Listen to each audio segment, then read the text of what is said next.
कहते हैं सूदी निज़ाम है, फिर हम कहते हैं ये इसका मतलब सूदी है तो कोई गैर सूदी निज़ाम भी होगा। इनमें डेफिनेशन कैसे करेंगे, अंडरस्टैंडिंग कैसे करेंगे, और क्या मसालिक के इन पे मुख्तलिफ ओपिनियंस या उलमा के मुख्तलिफ ओपिनियंस भी हैं या सब मुत्तफिक हैं? औज़ु बिल्लाहि मिनश शैतानिर रजीम, बिस्मिल्लाहिर रहमानिर रहीम, अल्हम्दुलिल्लाहि रब्बिल आलमीन वस्सलातु वस्सलामु अला खातमिल अंबिया वल मुरसलीन व आलिहि ताहिरीन व सहाबिल मुंतजबीन। अल्लाह सुब्हानहु व तआला अहल्लल्लाहुल बै व हर्रमर रिबा। बहुत बहुत शुक्रिया बिलाल भाई। अल्लाह ताला ने कुरान करीम में वाज़ेह तौर पर ये फरमा दिया कि तुम्हारे लिए बै और तिजारत जो है वो हलाल है और सूद जो है वो हराम है। रिबा का तर्जुमा हम अपनी जुबान में या फारसी जुबान में सूद करते हैं। सूद का मानी होता है फायदा पहुंचाना।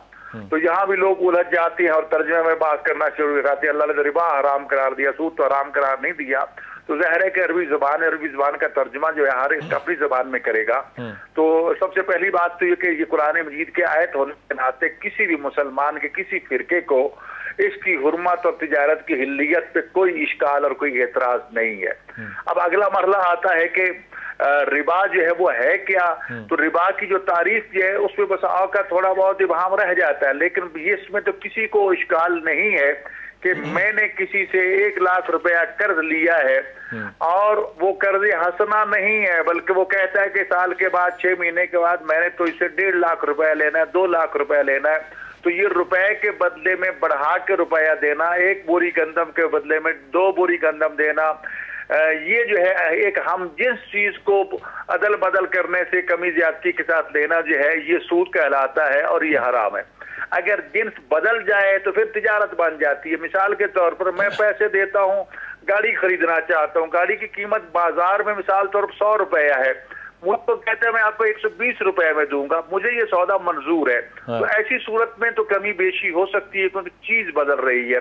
तो चीज के बदले में चीज लेना या चीज के बदले में चीज को तब्दील करके लेना ये सूद नहीं कहलाएगा। लेकिन एक ही चीज के बदले में उसी जैसी चीज बढ़ा के लेना बेशक चंद दिनों के वक्फे के साथ ही क्यों ना वो हराम है। आप रुक जाइएगा, मेरे साथ रहिएगा, मैं बाकी सबको भी शामिल कर लूँ। जज साहब आप क्या कहेंगे, सूद है क्या चीज़? मैं इसको आपको बड़े अच्छे तरीके से, ये पीछे मैंने एक लेक्चर रिकॉर्ड करवाया, उस पर मैं एक बड़ी तफसील के साथ थोड़ा सा मुझे टाइम है।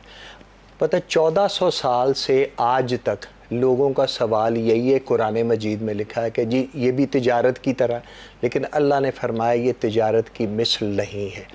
अब मैं ज़रा थोड़ा सा तिजारत की मिसल नहीं है, तिजारत की मिसल नहीं है, यानी ये तिजारत की ज़िद है, उसकी मिसल नहीं है। लेकिन मैं इसको ज़रा बड़े अच्छे तरीके से आपको समझा दूँ ताकि अवाम को ये बात समझ में आ सके। सबसे पहले देखना होगा कि माल बंदे की ज़िंदगी में आता किन ज़राए से है। ठीक हो गया, एक तिजारत के ज़रिए आता है। तिजारत पे लेन देन है, मेरे पास एक चीज़ है, मैंने बेचा, लेने वाले को पता है कि मैं इस पे नफ़ा ले रहा हूँ, वो खुश दिली से देता है, ये विन विन सिचुएशन है। ठीक हो गया, वो भी फ़ायदे में, मैं भी फ़ायदे में, अल्लाह ने इसको हलाल करा तिजारत। जी, एक है माल, ये माल कमाना है, ठीक। एक है माल जीतना, ठीक। जब आप जुआ खेलते हैं कोई और गेम ऑफ चांस में इन्वॉल्व होता है, प्राइस बॉन्ड है जी, कोई चीज़ है, उसमें जो चीज़ आ गई आपको, ये गेम ऑफ चांस में आप माल कमाते नहीं है, माल जीतते हैं। ठीक। एक है माल चोरी करना, ठीक। अब चोरी करने में भी ये विन लूज सिचुएशन है। ठीक। एक बंदे का हक था लेकिन उसका हक दूसरे बंदे ने ताकत से गसब से ले सारे लोग वैसे, सॉरी मैं आगे जरा थोड़ा जी जी आगे इसी तरह और चीज़ें आती हैं। माल कमाना और शय, फिर एक है माल हथियाना। ठीक। ये सूद जो है ये माल हथियाने के जुमरे में आता है। यूरोप वाले इसे हमारा माल हथियाने के लिए हमें तरक्की का एक ख्वाब दिखाकर हमें कर्जे देते हैं, और कर्जे जब हम ले लेते हैं उसके बाद वो सूद की दलदल में हमें ऐसा फंसा दिया गया है कि आप देखें कि आज तक हम उससे निकल भी नहीं पा रहे। तो ये इससे ये तो कौमी में भी हमें बाहर से आके कोई लगाता है, सूद में भी हमें बाहर से आके लगाता है। हमने अभी तक दूध की बोतल छोड़ी नहीं है जी, दूध की बोतल तो छोड़ दी है, दूध की बोतल तो हमारे मुंह में आज भी लगी है, लेकिन दीन अब हमारी जिंदगी से रुखसत हो चुका है। मुझे एक जुमले में समझाएं, सूद है क्या? सूद असल में ये है, ये तिजारत नहीं है ना जी। क्या है? मैं माल हथियाना है। मैं आपको एक छोटा सा कि आप मेरे पास आते हैं, आप कहते हैं मुझे पैसों की ज़रूरत है। मैं कहता हूँ जी ये आपको 20,000 की ज़रूरत है, मैं आपको देता हूँ, लेकिन आप मुझको 20% इस पर इंटरेस्ट दीजिएगा। ठीक। अच्छा, अब साथ एक दूसरा शख्स बैठा हुआ है, वो कहता है कि नहीं बिलाल साहब इनसे ना लें पैसे, ये तो आपको एक्सप्लॉइट कर रहे हैं, मैं आपको वैसे ही दे देता हूँ। अल्लाह के मतलब खौफ और तकवे की बुनियाद पर मैं आपको देता हूँ, आप ये पैसे वैसे इस्तेमाल करें जब आपके पहला पास सूद था, दूसरा नहीं था। पहला सूद था, दूसरा गंदम की बोरी लेता हूँ जी, तो ये भी सूद होगा। आप गंदम की बोरी वापस लेंगे? गंदम की बोरी अगर तिजारत की बुनियाद पर लेते हैं, उधार जी, उधार, हाँ, लेकिन अगर वो उधार लेते हैं तो उधार की एक अपनी अंडरस्टैंडिंग है। उसके मेरा लिए बड़ा पर्टिकुलर सवाल है, मैं गंदम की बोरी आपसे लेता हूँ, गंदम की बोरी ही वापस करूंगा कि 2 बोरी करूंगा या 1.25 बोरी करूंगा? नहीं, लेकिन अगर वो गंदम की बोरी आप वापस करेंगे या अगर उसको जो है ये मैंने इंसानी हमदर्दी के तहत दी या तिजारत की बुनियाद पर दी, ये देखना होगा। अगर तो मैंने आपसे कहा कि जी आप मुझे दे दें, अभी पैसे नहीं है, मैं कुछ अरसे के बाद दूंगा, आप कहते हैं जी उस पर मैं मुनाफा फिर इतना लूंगा आपसे। इतनी कॉम्प्लिकेशन शाह जी लोगों को कहाँ से समझ आई कि कोई आसान तरीका समझाएं? पहली बात यह बिलाल भाई कि हमें बैसियत एक मुसलमान बात समझ लेनी चाहिए कि जिस चीज़ से हमारे खालिक और मालिक ने हमें मना कर दिया ना, हमें उससे बाहर आना चाहिए। बिल्कुल, उसमें हमें इल्लत ढूंढनी, हिकमत ढूंढनी, इसकी भी ज़रूरत नहीं होती। हम हर बंदे को पता है कि इशारा जो बंद होता है खुला होता है, इसकी क्या हिकमत है? पाबंद है कि गवर्नमेंट का हुक्म है, ये अल्लाह का हुक्म है, और अल्लाह फरमा रहे हैं कि फादनु बिहर्बि मिनल्लाहि व रसूली, अगर तुम बाज ही ना आओगे तो अल्लाह रसूल से जंग है। और जंग का मतलब पता क्या होता है बिलाल भाई? कि उसमें फिर जो मद्दे मुकाबल होता है ना, वो नहीं देखता ना उसकी इज्जत, ना उसकी जान, ना उसका माल, वो रौंद के रख देता है। तुम अल्लाह से लड़ रहे हो जनाब।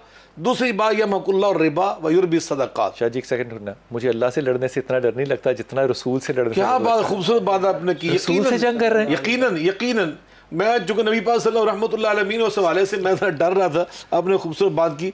यह मकुल्ला और रिबा व युरबी सदक़ात, अल्लाह फरमा रहे कि मैं सदक़ात को नशोनुमा देता हूँ और सूद के मामलात को मैं मिटा के रख देता हूँ।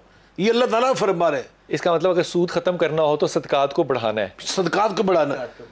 और जो अभी बात फरमा रहे थे ये हमारे साथी, वो तीसरी बात ये थी जो भी आपने पूछा ना कि आसान ये है कि ये किसी दूसरे का इस्तेसाल करना, माली मामलात में, माशी मामलात में, इसे सूद कहते हैं, किसी का इस्तेसाल करना। ठीक, इस्लाम में एक दूसरे के साथ मिलकर, मतलब एक बंदा पैसा दे रहा है, दूसरा कारोबार कर रहा है, सूद के अंदर ये होता है ना।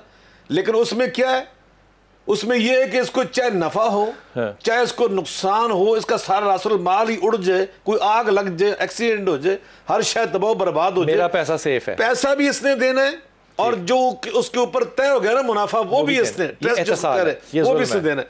लेकिन इस्लाम इसकी जगह पे क्या पेश कर रहा है? इस्लाम ये पेश कर रहा है मुजारबत करें आप, तिजारत, वो मुजारबत आप तय कर लें कि अगर मुनाफा होगा तो उस मुनाफे में आपका इतना हिस्सा होगा काम करने वाले का और इतना हिस्सा होगा पैसे वाले का, स्लीपिंग पार्टनर। अगर इसमें कम मुनाफा होगा तो फिर उसकी रेशो उसी तरह होगी। अगर उसमें कोई खसारा हो गया खुदा ना खास्ता, तब भी वो दोनों उसमें बराबर बराबर के। शाह जी लेकिन पैसा तो एक है जी, दूसरे की मेहनत है जी, ठीक है ना जी। तो अगर नुकसान हो गया तो जिसकी मेहनत है वो पैसा क्यों अपना देगा? नहीं, ये भी जुल्म होगा। नहीं, उसमें मुनाफे की बात हो रही है ना कि मुनाफा कम हो गया। या उसमें ये होता है ना कि ये भी देखना होता है कि बाल का किसी का पैसा लेकर वो जिम्मेदारी अपनी अदा नहीं कर रहा, वो एक अलग इशू, वो उसके इस्लाम ने उसके लिए भी पूरी हदूद क़यूद बनाई हुई। तो बहरकैफ इस्लाम ने यहाँ पर मुजारबत का निज़ाम पेश किया हुआ है कि आप मुजारबत करें। उसमें सवाल बड़ा पर्टिकुलर सवाल, आपने मुझे 100 रुपया दिया, मैंने उसका कारोबार किया, 5 रुपए कमाए, 2.5 आपको दिए, 2.5 खुद रखे। मैंने 100 रुपया भी हो सकते हैं, 2 और 3 का जो तय हो जाए, जो भी तय हो जाए। मैंने वो 100 रुपया लूज कर दिया, नुकसान हो गया। अब आपको मैंने 100 रुपया देना है या वो आपका ही नुकसान है? नहीं, ऐसे नहीं है। उसमें जिस तरह जो तय हुआ था ना मुनाफे में 2.5 रुपए, अगर उसको 5 रुपए नुकसान होता तो 2.5 रुपए का नुकसान होता। अगर पूरा रासुल माल ही उड़ गया है तो 50% के वो दोनों जिम्मेदार है। वो 50 रुपए वो जिम्मेदारी उठाएगा, 50 रुपए ये जिम्मेदारी उठाएगा। ये है मुजारबत, ये इस्लाम में जायज है।